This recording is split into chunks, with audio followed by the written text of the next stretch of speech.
1954 Tokyo का airport. एक मुसाफिर जहाज से उतरता है और हकीकत जैसे ग्लिच कर जाती है। उसके पास एक असली दिखने वाला पासपोर्ट होता है, लेकिन कंट्री का नाम ऐसा होता है जो किसी मैप में है ही नहीं। ऑफिसर्स फौरन शॉक में आ जाते हैं, और जो आगे होता है वो और भी ज्यादा क्रीपी है।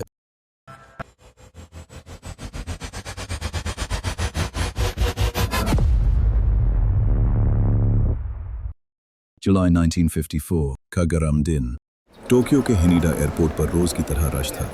बिजनेसमैन, टूरिस्ट, डिप्लोमेट सब अपनी अपनी फ्लाइट्स और कस्टम में बेसी थे। लेकिन उन सब के दरमियान एक आदमी अलग नजर आता है। नफीस कपड़े, हाथ में ब्लैक ब्रीफकेस, और बात करता है फ्लुएंट फ्रेंच और जापानीज में, यूरोपियन एक्सेंट के साथ। बिल्कुल ऐसा लगता है जैसे यह बंदा बॉर्डर्स और ट्रैवल का एक्सपर्ट हो। वो काउंटर पर आता है, मुस्कुराता है और डॉक्यूमेंट्स दे देता है। पासपोर्ट बिल्कुल असली लगता है। वीजाज और स्टैम्प्स यूरोप और एशिया के। कस्टम्स ऑफिसर सब देख रहा होता है, फिर फौरन रुक जाता है। कंट्री ऑफ ओरिजिन, टॉरेद। ऑफिसर सोचता है ये मुल्क कहाँ है। मैप्स निकालते हैं, नहीं, ऐसा कोई मुल्क नहीं। रिकॉर्ड्स देखते हैं, नहीं, किसी ऐसे मुल्क का कोई निशान नहीं। हिस्ट्री में कहीं इसका जिक्र नहीं। शुरू में ऑफिशियल समझते हैं शायद टाइपो हो या ट्रांसलेशन का मसला हो, मगर वो आदमी बिल्कुल कॉन्फिडेंट होता है। वो कहता है टॉरेद बिल्कुल रियल मुल्क है, आप लोगों ने कभी सुना नहीं। जब उससे ज्यादा पूछा जाता है, वो मैप पर फिंगर रखकर फ्रांस और स्पेन के बीच वाली जगह दिखा देता है जहां एंडोरा होता है। लेकिन वो एंडोरा को मानने के बजाय अपसेट हो जाता है और कहता है ये एंडोरा नहीं है, ये जगह हमारी है। टॉरेद यहां 1000 साल से है। अब ऑफिसर्स को और भी ज्यादा टेंशन होती है, क्योंकि बात सिर्फ जबान की नहीं, उसके पास प्रूफ जैसा सामान भी होता है। सारा सामान असली, लेकिन ऐसे मुल्क से जो एग्जिस्ट ही नहीं करता। वो अपना वॉलेट खोलता है, driver's licence, business papers, chequebook और कई डॉक्यूमेंट्स, सब पर टूरिड लिखा होता है। हर पेपर पर एक अजीब सा इंसिग्निया और लोगो भी होता है, जो किसी ऑफिशियल ने पहले कभी नहीं देखा। अथॉरिटीज को डाउट होता है ये कोई मास्टर लेवल फोर्जरी तो नहीं। ऑफिशियल्स वेरीफाई करने लगते हैं। वो कंपनी जहां वो टोक्यो में विजिट का कह रहा होता है, कंपनी एग्जिस्ट करती है, मगर वहां कोई उस बंदे को नहीं पहचानता। फिर वो कंपनी जहां वो टॉरेड में काम करता है, उसका कोई रिकॉर्ड नहीं मिलता। यहां से स्टोरी और वियर्ड हो जाती है, जैसे सब कुछ ऑलमोस्ट सेम है, लेकिन बिल्कुल सेम नहीं। अब अगर सोचा जाए तो हो सकता है वो बंदा पैरेलल यूनिवर्स से हमारी दुनिया में आया हो। पैरेलल यूनिवर्स एक न्यू कॉन्सेप्ट है जिस पर साइंटिस्ट्स काम कर रहे हैं। आओ समझते हैं कि ये क्या है। सोचो तुम एक गेम खेल रहे हो। गेम में एक जगह तुम 2 ऑप्शंस चूज करते हो, option A left, option B right.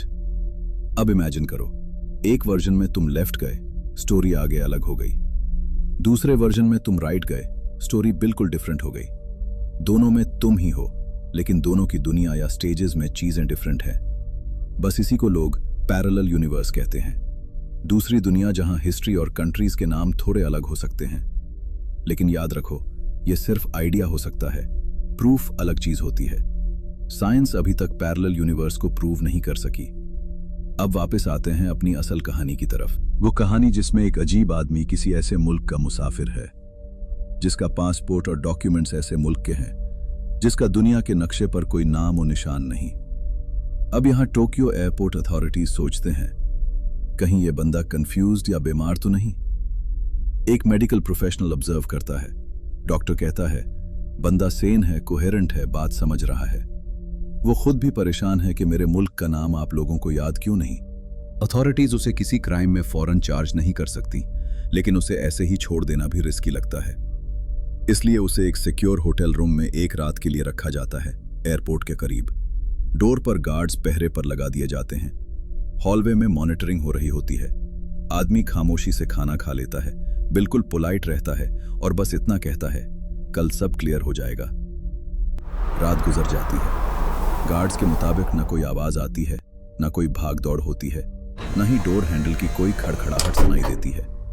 सुबह ऑफिसर्स आते हैं, रूम खोला जाता है और फिर पता चलता है कि रूम खाली है। बेड पर ऐसे निशान होते हैं जैसे कोई सोया हो, लेकिन आदमी वहां नहीं होता। और सबसे बड़ी बात, उसका passport currency, chequebook, business cards, सब गायब। न लॉक टूटे, न विंडो ब्रोकन, न फायर एस्केप, जैसे बंदा हवा बनकर निकल गया हो। अथॉरिटीज पैनिक में आ जाते हैं।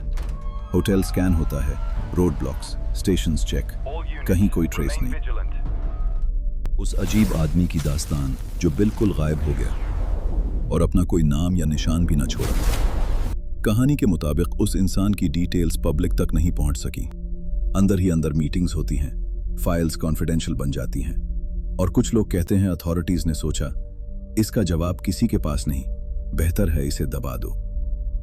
कुछ लोग बाद में कहते हैं रात को स्ट्रेंज चीजें भी फील हुई।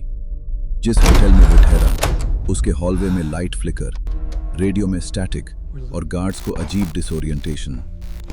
मगर ये सब क्लेम्स हैं, कंफर्म करना मुश्किल है।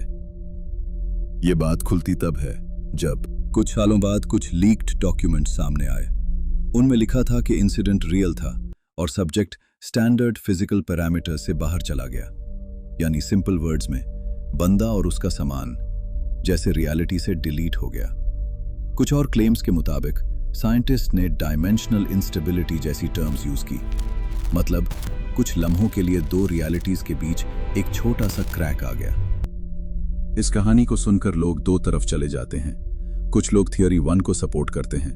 उनके मुताबिक ये एक अल्ट्रा प्रो फॉर्जरी हो सकती है, बिल्कुल एस्पियोनाज जैसी। हो सकता है कि ये किसी इंटेलिजेंस ऑपरेशन का हिस्सा हो, लेकिन फिर गार्ड्स के सामने से गायब हो जाना एक ऐसा सवाल बन जाता है जिसका जवाब देना मुश्किल हो जाता है। जो लोग थ्योरी 2 को रियलिटी के ज्यादा करीब मानते हैं, उनके मुताबिक ये एक पैरेलल यूनिवर्स ट्रैवलर की कहानी है। हो सकता है वो किसी ऐसी दुनिया से आया हो जहां एंडोरा की जगह टोरेड मौजूद हो, और फिर जब पोर्टल या विंडो बंद हुई तो वो वापस चला गया। जैसा कि हमने मुख्तलिफ ऑप्शंस और सिनारियोज पर बात की है, अगर रियलिटी कभी स्लिप कर सकती है या उसमें भी ग्लिच आ सकता है, तो फिर हम कैसे श्योर हों कि सब कुछ हमेशा स्टेबल रहेगा। अब हो सकता है ये सिर्फ एक अर्बन लेजेंड हो, या हो सकता है किसी ने डिटेल्स ऐड करके उसे हॉरर बना दिया हो, या हो सकता है कुछ चीजें वाकई हमारी समझ से बाहर हों। आपका क्या ख्याल है? वो बंदा किसी और दुनिया से आया था, या ये सिर्फ एक बहुत ही स्मार्ट स्कैम और फिक्शन थी? कमेंट्स में अपनी थ्योरी जरूर लिखें।